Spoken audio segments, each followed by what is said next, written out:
Hi, in this video I'm going to talk about what do you do when you're keeping your horse in a situation that's quote-unquote imperfect. Maybe the horse is standing in a box. You want to know what you can do to optimize the situation. If you like it, give it a thumbs up and check out the solutions that we have coming up. Hey, it's Rupert Isaacson from longridehome.com. I want to talk today about how we can do the best for our horses, keeping them in imperfect situations when that's the only option we've got. I go to a lot of equine congresses and events where I talk or join other people on panels talking. One of the things that I often hear, and I find it a little disturbing, is a condemnation and over-criticism of people who are keeping their horses in barns where they're in boxes and that sort of thing. And although I agree in principle, absolutely, the ideal is that we all have the state of Wyoming as our backyard and the horses can roam free. And I myself am lucky that I can keep my horses to some degree this way. It wasn't always so for me. And I see a lot of people who have the only option for horse owning being to keep their horse at a boarding stable or a livery yard, which will have the regime that it has, which is decided by the barn owner. And sometimes those are better, sometimes those are worse. And also that there may be constraints just on the geography. For example, those of us who work in the therapeutic field, like we do with Horseboy Method and our Taquine program, some of the therapy places that work with our programs are right in the middle of cities, and they serve a population that would not otherwise get access to horses at all and can really benefit from this healing thing that we call the horse. Yet, are they in an ideal situation? Maybe not. So what do we do about it? That's the thing. How do we make the most of the situation? How do we make it as ideal as we can? How do we get clever about strategies? Now, behind me, the reason I'm here is we're at the edge of a city called Düsseldorf right now, and there's some horses being kept. It's kind of in somebody's backyard here, and I sort of selected this as a little bit of an example of what's a nice thing that people can do if they have somewhat limited facilities. That you can see the backs of the houses, and these people have some little pastures, and the horses can walk in and out of their shelter at will. You've got an old Haflinger there who's clearly in retirement, and you've got a younger, what looks like a small warm blood. And they seem to be living a pretty nice, low-key kind of a life there. Do those people own that land, or are they renting it? We don't know, but that's a not unideal sort of a situation. However, and it clearly doesn't cost a lot of money, but clearly lots and lots of people are not in that position. So what do you do if you are in the unideal situation? So I'm going to take it to a human equivalent. When my family moved to Germany about 8 years ago, we initially, moving from this ranch in Texas that we'd had, because we wanted to be close for the younger children to the grandparents, lived in a block, in an apartment block, like a square block. And I always said to myself, I'd never lived somewhere like that because I love nature so much. But for a bazillion reasons, that was what was practical. So suddenly there we were in a 3-bedroom apartment in a block, without a lot of space. And so what to do? I'm a great believer that kids, like horses, need nature to roam. So we selected an apartment block that was right by a forest. And in Germany, you have access to the land. It's one of the good things about Germany. So the kids could literally kind of spill out of the door and very, very quickly be in among the trees. So we looked for a place that was as close as possible to some nature. All right.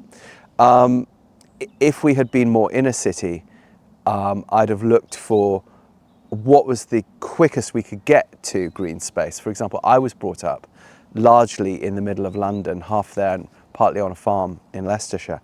So again, I as a kid instinctively found all the green spaces I could within a sort of 5-minute radius, and there were actually a lot more than one would think, and I used them to the max. Now, horses don't have choice and agency in that way. They live where they are sent to live.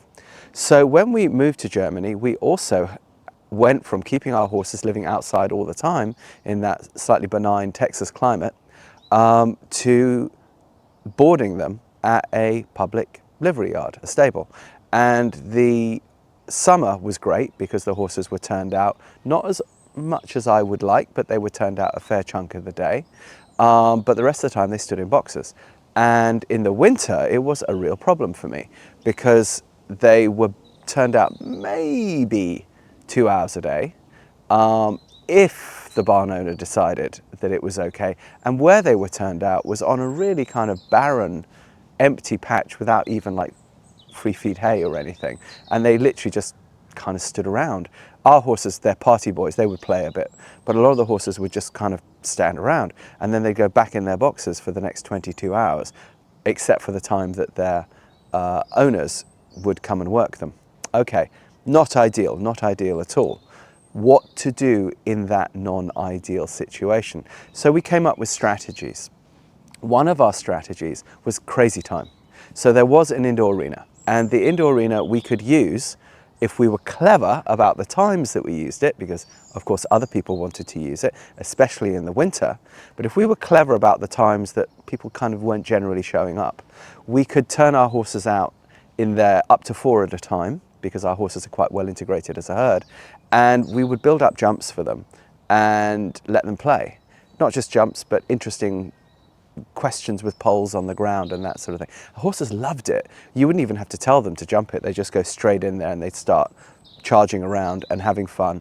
And I noticed really quickly, a little bit like some kids, I could make the jumps with high bits and low bits, and the horses would often go for the high bits as if they were kind of self-challenging because they wanted to burn off this energy. And then I realized that if I changed the way the jumps and the obstacles were set up about every 2 minutes, the horses loved that. They'd like run around whatever playground I made, and then they'd stand and look at me and be like, okay, what's next? And then I'd go in and I'd change the angles, or I'd change the distances, or I'd change the heights, or I'd put a funny yoga ball somewhere, or I'd do something new. And they'd go, ooh, something new, and they'd go have fun with that. And we really evolved a thing which we now use in all our training programs. We literally include crazy time, because we also realized that quite a lot of horses that are turned out all day don't maybe play as much as they would if you give them some focused playtime. So our not so good situation, when we took it now to the situation we have where our horses are outside basically all the time, we still use the crazy time because we realize that the horses actually do appreciate this kind of focused playtime as well as what they might spontaneously do in the field. So those of you who know the neuroscience aspects of what we do are probably familiar with this 4-letter acronym called BDNF. But if you're not familiar with it, it means brain, derived, made in brain, neurotrophic, which is just a fancy way of saying growing of brain cells, factor, effect. When kids play, when you move and problem solve in any way, dancing, sport, whatever it is, balancing, certainly riding a horse or training a horse from the ground, your brain fires billions of neurons, creating new connections. And that's what neuroplasticity is. We realized we'd stumbled into a way with the crazy time of creating neuroplasticity in horses. They got cleverer. When you're teaching horses standard show jumping, a lot of times with the free jumping, people don't change the distances that much and so on because they want to get a very fluid, predictable rhythm, and that's very good for that kind of training. What we were after was something very different. We were after making the horses resourceful, giving them new challenges to think about. And what we realized was they actually turned into better jumpers because they became much more able to kind of deal with the unpredictable, and they actually quite liked it. And it's not that we don't also do that regular rhythm stuff. We do set up those grids as well in those other training sessions, but this is more for the horse to enjoy itself. And by the way, I also didn't mind if my horse jumped or not. That wasn't the point. The point was that they engaged in the way they wanted to engage. Then we realized with Crazy Time we could teach people things. We could teach horsemanship, herd observation, but we could also teach kids distance, time, speed, because you could mark out the number of meters of the long side and then see how long it took the horse to go down, and then do a quick calculation on your cell phone, distance over time, calculate the speed, and then you could calculate the kid's speed. And then it was team building because we were having to set up all the jumps and so on. So that's Crazy Time. So that was one really good strategy that grew out of us being in an imperfect situation with our horses that we've now taken over, even when we're back to a more quote unquote perfect situation where our horses can live outside all the time again. Okay, now the second strategy is creating community, because if that horse is standing in a box 22 hours a day, and then maybe you can get to that horse 1 hour, or by the time you groom it and faff about and so on, perhaps you could stretch that to 2 hours. But you've got kids, you've got to get home, you're pressed for time after work, and that's all the best you can do. Then that's the best you can do. But you need more hands on deck. So horses and horse training comes out of a tribal situation. The tribes of the Eurasian steppe, that means groups of people. If you can create a tribe around your horse, then suddenly they're not standing in that box all the time. They're waiting for the next person to come along and entertain them. And by the way, we're going to do a video on this. I've over the years come to realize that one shouldn't really be a horse trainer. One should be a horse entertainer. It's very different. That most of the problems that we see coming with horses seem to come from boredom a lot of the time.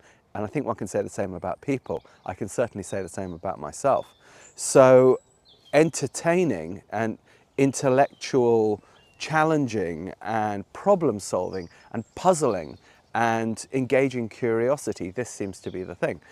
Okay, so let's say your horse is standing in, but you've got 3 people that might come and do something with that horse through the course of the day. Then you've got a very different type of day for your horse. One of those people likes to trail ride. One of those people likes to do work in the arena. One of those people likes to do work on the ground and perhaps some trick training. And somebody else likes to maybe just come and groom the horse and just generally care for them. There's a tradition of this in Germany. It's called a Reitbeteiligung, meaning someone who shares your horse. In the English-speaking world, it's less of a tradition. You do get people who do like leases and sub-leases, but there's often an idea of you can't touch my horse.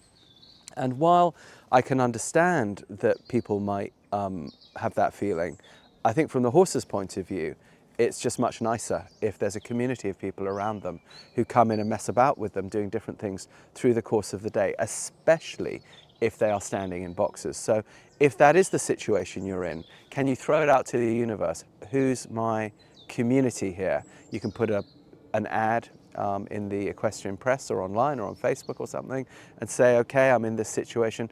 Who would like to come and be my Reitbeteiligung? Maybe I could take up to 4 people. And then it also means, by the way, that you have more flexibility so that when you go away, if you want to go away on holiday or something like that, there are other people who will come in and entertain and care for and keep an eye on your pony.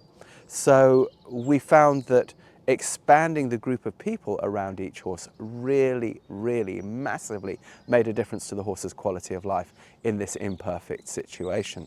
Okay, now what do you do if you're keeping your horse at a place, but let's say it's winter and you haven't got an arena with lights, it's after dark by the time you get off work, your options get incredibly limited.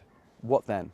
Well, then we're again back to having those other people who can come in the course of the day. Maybe they're students, maybe they're teenagers that get off school earlier, maybe they're stay-at-home mums or people who work remotely or from home, who can come in at those other times during the day. And then perhaps the weekends are all yours, and then you can ride your butt off, and really take your horse out in the forest and explore.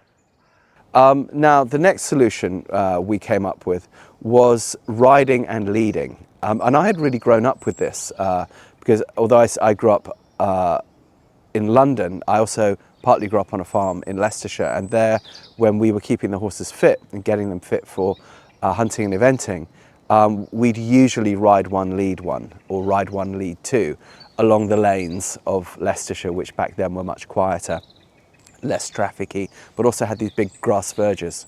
And the reason I'm talking about riding along the road there is because that was the only option we had. Germany, we can ride everywhere, but England, unless it's a bridleway, or America, unless it's some public piece of land, you can't just go trail riding wherever you want to.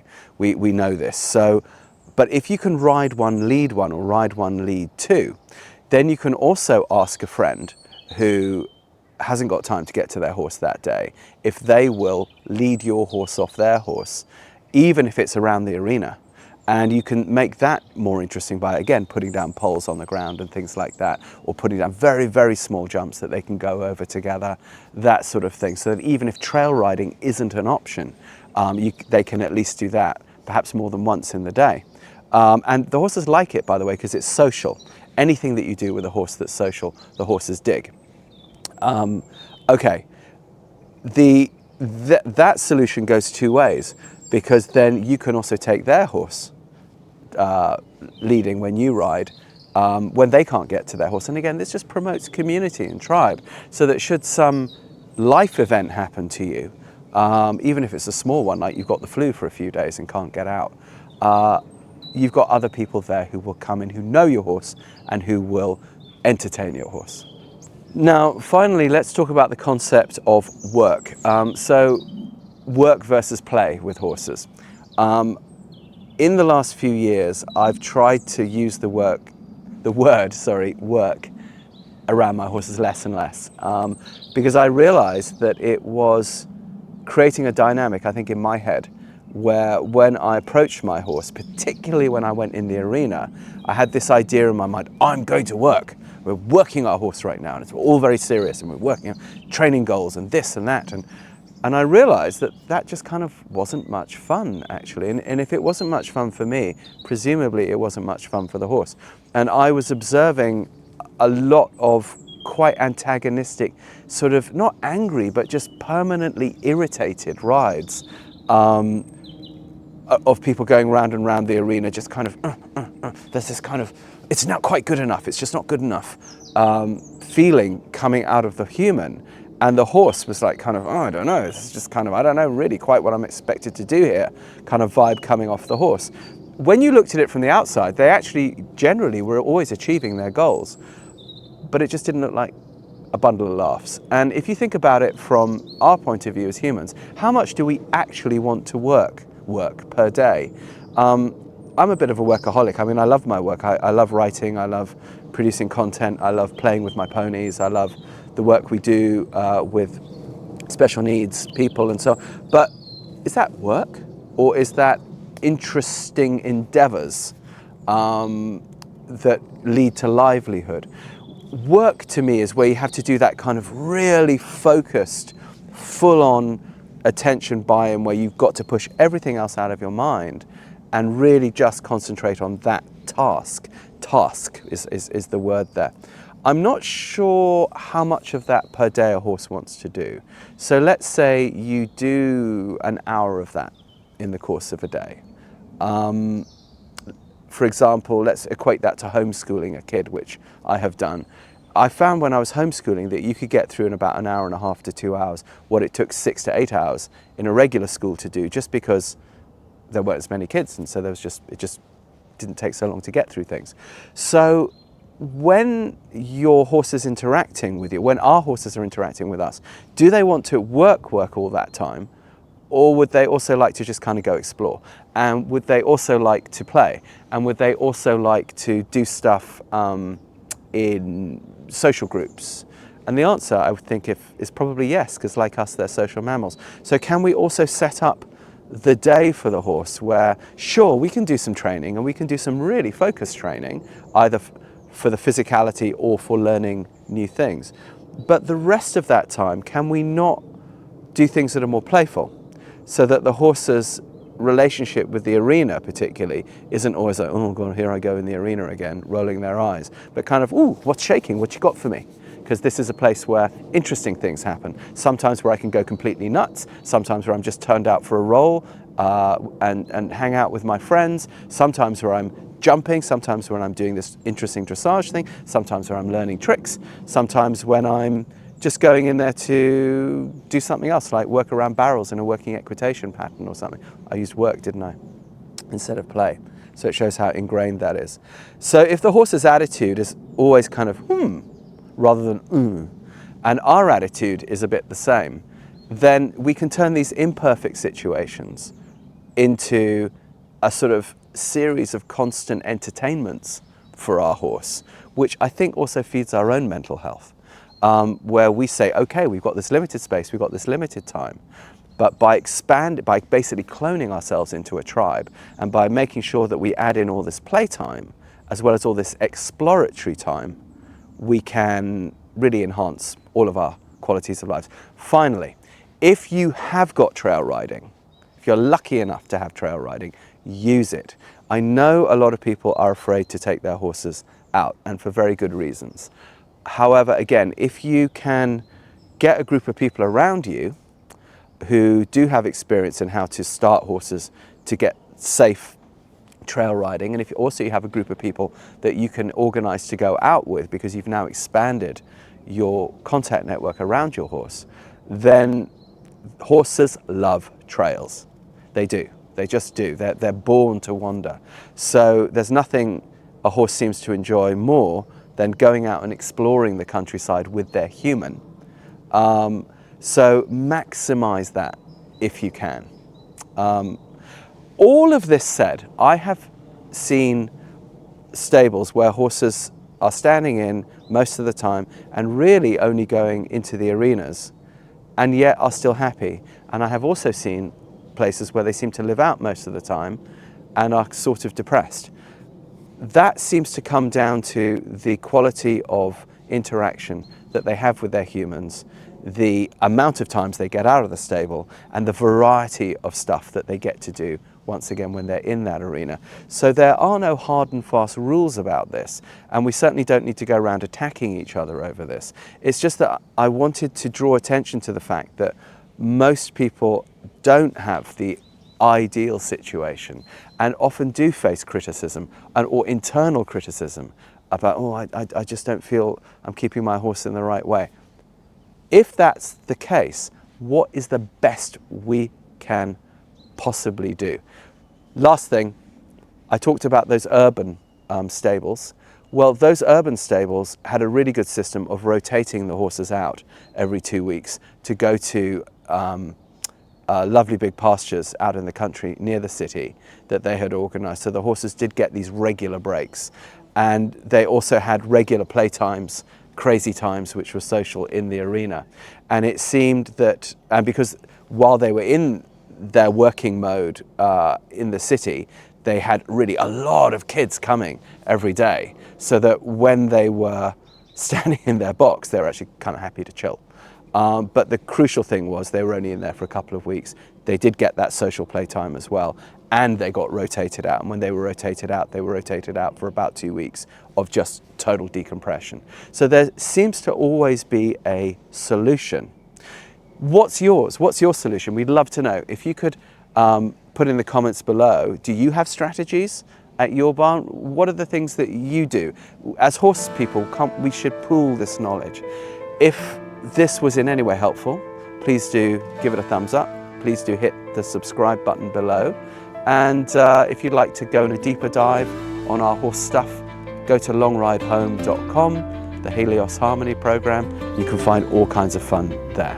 There's a free intro course in the description below. See you on the next one.